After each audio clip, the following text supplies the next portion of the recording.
In 2010, the Ontario City of Hamilton issued notices to many of its residents warning of possible lead contamination in their drinking water. Homes built before 1955 were particularly at risk.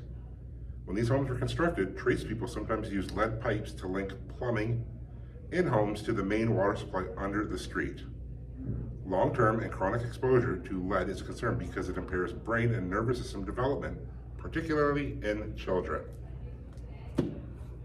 From chemistry for my grade 11s. That's right, Jim, I'm a chemistry teacher today. I actually had to fill in for an on-call for the chemistry teacher who was away today. So I got to spend my day with a bunch of chem students. And let me tell you, the dynamic in this classroom was much more different than in my transportation classroom. Firstly, kids were super quiet. Nobody acted out.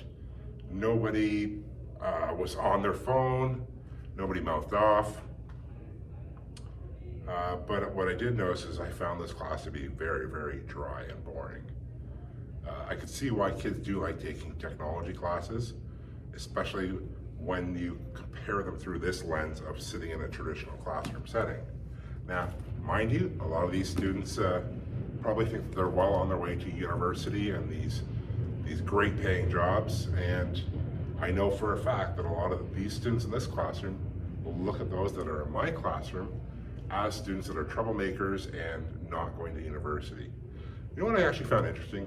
Yesterday I was talking to an English teacher here at my school, and she said that she really wanted her daughter to pursue a career in welding because she's probably just not cut out for university.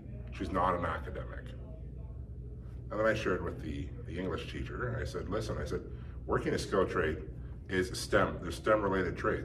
So you need science, technology, engineering, mathematics. You have to be proficient in all of these things to be successful.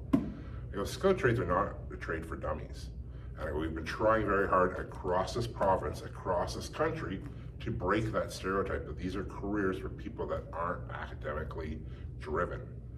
So your daughter may very well be excellent at this. Your daughter may be a late bloomer where she can get into university one day down the road. But to think that getting into a trade is that for somebody that is not on a university trajectory is not a good way of approaching it. First, she has to love exactly what she's doing. If she loves welding, then absolutely, let's give it a try.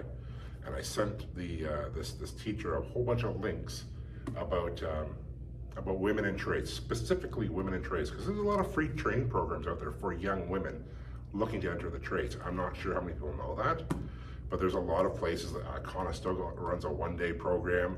There's the CWB Foundation that gives a ton of free training for young ladies considering entering the welding line of work. And I'm sure it's that way for pipe fitters and electricians and everything in between. But yeah, I noticed today, and I actually have to do some supervision right now, so I gotta cut this video a little short.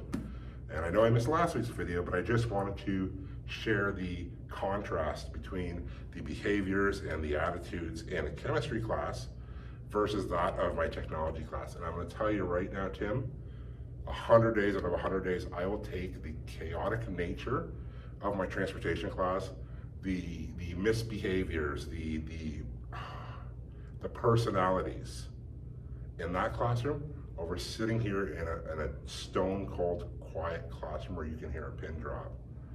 That drove me nuts today. Anyway, talk soon. We'll see you on the weekend.